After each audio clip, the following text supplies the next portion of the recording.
Nonfiction November was created by Ms. Olive of abookolive. Wait, do people even use Ms. anymore? Is it 270s? Ah, boomer problems.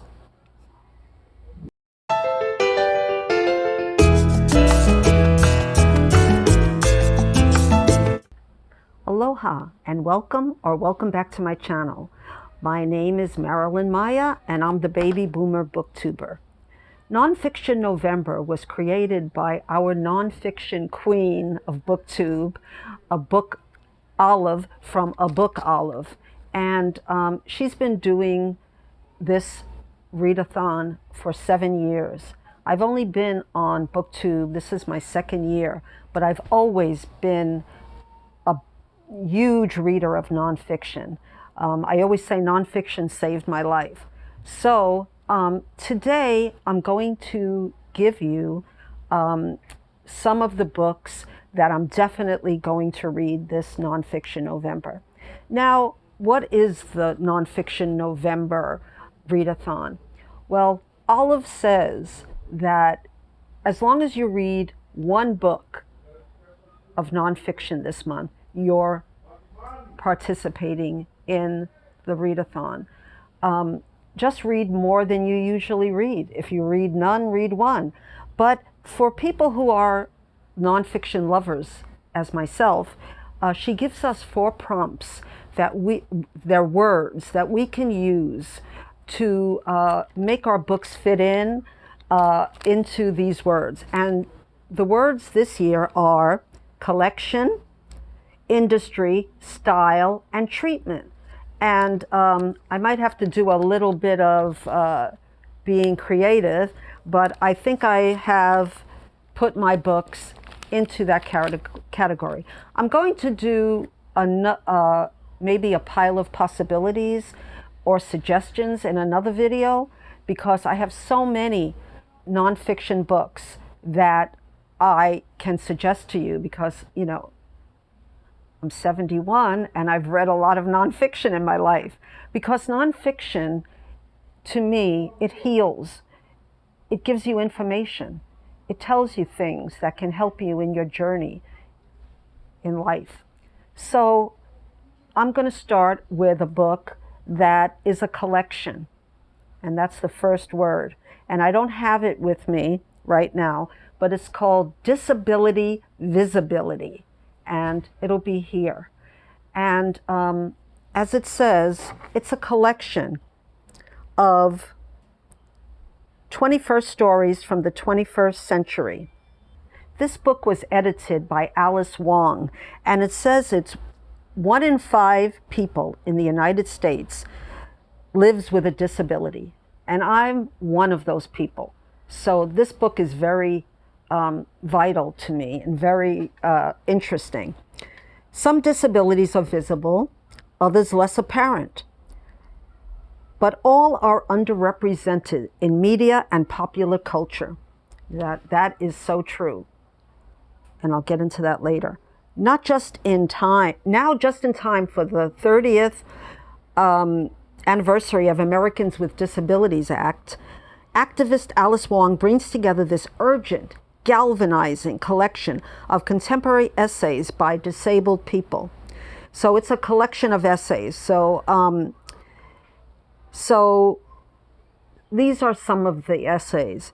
From Harriet McBride Johnson's account of her debate with Peter Singer over her own personhood, to original pieces by authors like Kaya Brown and Helen Germa, from blog posts, manifestos, eulogies, to congressmen, congressional testimonies, and beyond. This anthology gives a glimpse into a rich complexity of the disabled experience, highlighting the passions, talents, and everyday lives of the community. It invites readers to question their own understandings. It celebrates and documents disability culture in the now. It looks to the future and the past with hope and love. It says that there are invisible disabilities and visible disabilities. In my youth, I struggled, and now, with more or less, I say more or less, an invisible disability, which was an anxiety disorder, and agoraphobia, which if you're in your house, obviously you're invisible. But of course, if you're having a panic attack and you happen to be in a mall, like happened to me, or on a bus, it's going to be visible. Then, as I got older and I developed arthritis and had to use a cane, which I do, all of a sudden I have a visible disability. And let me tell you, people treat you differently when you have any kind of cane, wheelchair, rollator, you name it. They put you in a category of invisible or even worse. So I'm very interested in reading this book. I'm waiting for it to come right now. And I want to celebrate people who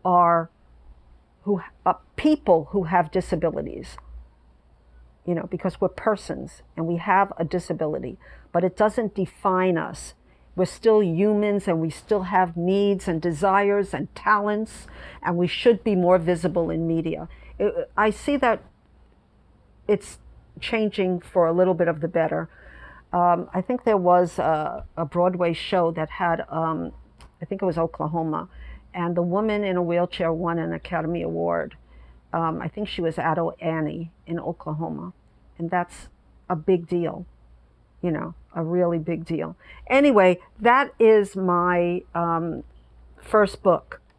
My next book is Leave Me Alone, I'm Reading. Finding and Losing Myself in Books by Maureen Corrigan. This book can fit into industry because she was a book reviewer for NPR's Fresh Air, and she contributed to many publications. Maureen Corrigan literally read for a living. For as long as she can remember, books have been at the center of her life, a never-failing source of astonishment, hard truths, new horizons, and welcome companionship.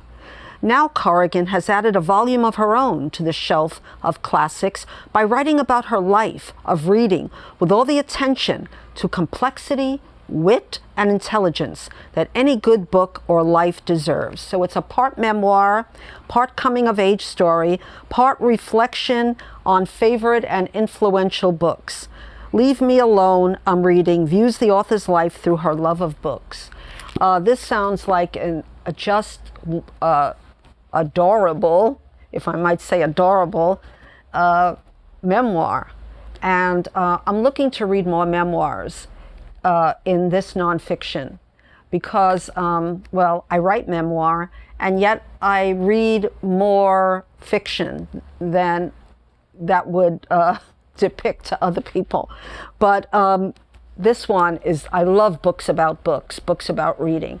So definitely this one is a keeper for industry, but it also can be style, because we have a reading style. Everyone has a reading style, and a reviewer, if you can say she's a reviewer of books, as we do on BookTube, everyone has a different style of doing it. So definitely it fits into style. And it fits into industry as well, because the book industry, the literary industry, I don't know if I can fit it into treatment, but if you have an answer for that, let me know. The next book I found, and I'm pretty sure it was from Olive's channel, but it could have been from many others as well, and it's called Strapless by Deborah Davis. And it says John Singer Sargent and the Fall of Madame X. And this book took place in the Belle Epoque and of Paris, which is in the 1880s. And it says, in the early 1880s, Parisian gossip columns were bursting with news of 23-year-old Virginia Amélie Gautier, whose stunning looks and unconventional behavior had made her the city's hottest in girl. John Singer Sargent, an up-and-coming artist eager to collaborate on a portrait that would catapult them both in the pinnacle of society, at the pinnacle of society. So obviously, this book, by just looking at its beautiful cover of Madame X, which is now in the Metropolitan Museum of Art. And I think it has both straps in the new painting because he was forced to chastely put a strap, which seems to me that there was much ado about nothing, but, you know, especially with all the goings on in Paris during that period. But it goes into style, obviously, because art has style. It's an industry. Artists, photographers, subjects, and beautiful paintings. So that's the industry, the artistic industry. So what it says here is that it goes into more about just about the painting. But how did their destinies come to be so sharply overturned? The answer, Deborah Davis reveals in Strapless, lies in Sargent's portrait. And it shattered her reputation and sent Sargent to flee to England. So it draws on previously unexamined family papers and documents delivered to libraries. Why did Sargent paint his subject in such a deliberately provocative manner? And why did Gautreau acquiesce? Could they have anticipated that a fallen strap would shock even decadent Belle Epoque Paris, and agreed that celebrity would be worth the scandal? If so, what later moved Sargent to repaint Gautreau's strap to sit chastely on her shoulders? With its revelations about her identity, and I'm pronouncing her name wrong. I was so interested in pronouncing the Belle Epoque that I forgot how to pronounce Gautreau, and I'm thinking it's Gautreau, but I could be wrong. So all you French speakers, let me know. So it has an eyebrow-raising cast of characters, including Richard Wagner, Henry James, Sarah Bernhardt, and Dr. Samuel Pusey, her notorious gynecologist lover.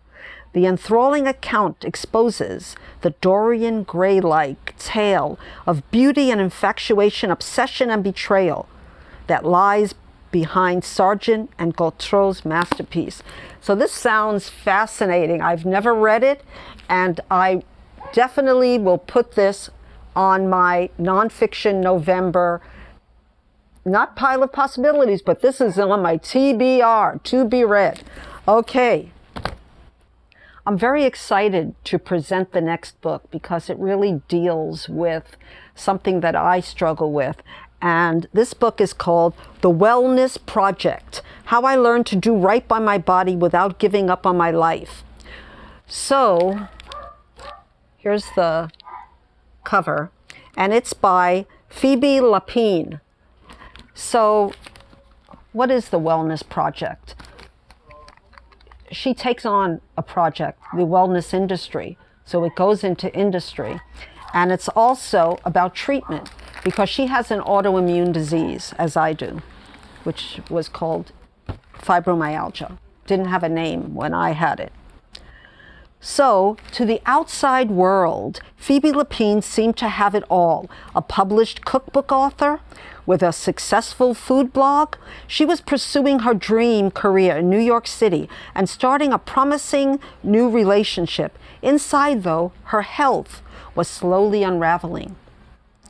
After receiving a diagnosis of Hashimoto's thyroiditis, Phoebe walked through the next few years feeling overwhelmed, guilty, and confused as she struggled to reconcile her doctor's strict protocols with a 20-something's desire to grab life by the horns. On the cusp of her 30th birthday, she realized she would need to try a new approach if she ever wanted to feel truly permanently well.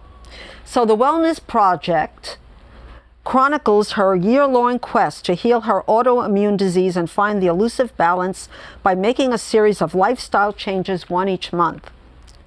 Through a roller coaster year during which she adopted an anti-inflammatory diet, overhauled her sleep, fitness, and hydration habits, and detoxed her product pantry, she ultimately learned how to do right by her body without giving up her life. That's all I'll read on the blog, on the blurb, but this sounds wonderful, and it fits into a lot of different categories, because there's, like I said, there's a wellness industry, there's treatment, doctors. It sounds like she has a style of cooking, and let's see, what's the other one? Oh, well, it's a collection because she does one a month. So months are, you can say, a collection of the year. So this one fits everything. So I'm really excited. My next book is a booktube favorite. And it's finally my chance to read it. And it's Hunger by Roxane Gay. And in this book, it says a memoir of my body. And on the front, it says, I ate and ate in the hopes that if I made myself big, my body would be safe. And that's a reason that a lot of people who keep a lot of weight on, it's not the only reason, but that's one reason that they feel safer. In this intimate and searing memoir, the New York Times best-selling author Roxane Gay addresses the experience of living in a body that she calls wildly undisciplined. She casts an insightful and critical eye over her childhood, teens, and 20s, including the devastating act of violence that was a turning point in her young life, and brings readers into the present and the realities, pains, and joys of her daily life. This is a very timely topic, with so many young girls feeling the need to be a certain size. And I know what it feels like, because during much of my life I weighed 70 pounds more than I do now. And it wasn't that I was trying to eat to feel safe, but I also went through trauma as a child, and eating soothed me. So I turned to food instead of turning to answers about what my issues really were and why food was such a comfort. So I'm definitely going to read this. And like I said, this goes into the treatment of people who have obsessive, what they call compulsive overeating. It could go into that, I'm not sure. Roxane Gay has a style of writing that is unique. I'm told. I haven't read any of her books, but I plan to. She wrote Bad Feminist, which I'm hoping to read sometime during next year. Anyway, so that's one memoir, which is Hunger. So the other book was a memoir too. The Wellness Project was partly a memoir. And my next to last book is from an author that I really respect. Her name is Beverly Engel, and it's called It Wasn't Your Fault: Freeing Yourself from the Shame of Childhood Abuse with the Power of Self-Compassion.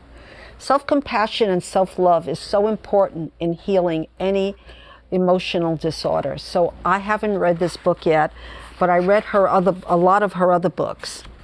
So what it says, what somebody else says about it, with uncommon clarity and kindness, the author speaks directly to the invisible heart of childhood abuse, shame. Readers will recognize the authentic voice of a former victim as she gently guides them on the healing path to self-compassion. It is an artful distillation of self-compassion theory, research, and practice for those who have suffered long enough. I can't recommend it highly enough. And so it's a powerful program to help you turn self-criticism to self-compassion. And how many of us can use this? So of course it's treatment, because psychology is treating the human mind, the human heart, even the human body. I think that psychology could be an industry as well. It is an industry. Again, Beverly Engel's style of writing is so compassionate. It has helped me in many times of my life, and I recommend her other books. I haven't read this one yet, but it's definitely on my TBR to be read. My last book is, I'm putting this on my list because I read a book that one of my favorite books last year was On the Landing, Stories by Yenta Mash. And she was in a gulag. And I had no idea. She tells the story of a Jewish girl that was in a gulag, but of course the gulag was used for many prisoners. And I found out I don't know enough about this subject, and I want to learn. It's a history by Anne Applebaum. And what it says is, the Gulag, the vast array of Soviet concentration camps, was a system of repression and punishment whose rationalized evil and institutionalized inhumanity was rivaled only by the Holocaust. And I don't know too much about it. I think this was in the Stalin era, but it could have gone further than that. I'm not sure. I'm going to learn. And what I noticed, of course, it's the way you treat people, so it's a sort of treatment. But the way the chapters are set up, it's sort of a collection. And some of the collection is The Turning Point, The Great Terror, the life and work in the camps, prison, transport and arrival, work in the camps, and the guards. So this is like a collection of everything you wanted to know about the gulags. And I don't know if I'm going to be able to finish it in time, because I have all these other books and a few others that I'm going to mention in another video. So let me do the booktube thing. I probably got it all backwards, but anyway. So we have Hunger, a memoir by Roxane Gay. The Wellness Project, a part memoir, nonfiction, by Phoebe Lapine. It Wasn't Your Fault, by Beverly Engel. Strapless, by Deborah Davis. Leave Me Alone, I'm Reading, by Maureen Corrigan. And Gulag, by Anne Applebaum. Ah, it's heavy. I hope you enjoyed my Nonfiction November. I'm outside today, and I don't know if it's like past sunset, so I don't know if you can see all the flowers. You missed the beautiful sunset we had tonight. But please comment and subscribe if you're new, and hit the notification bell, and I'll see you in a next video. Aloha!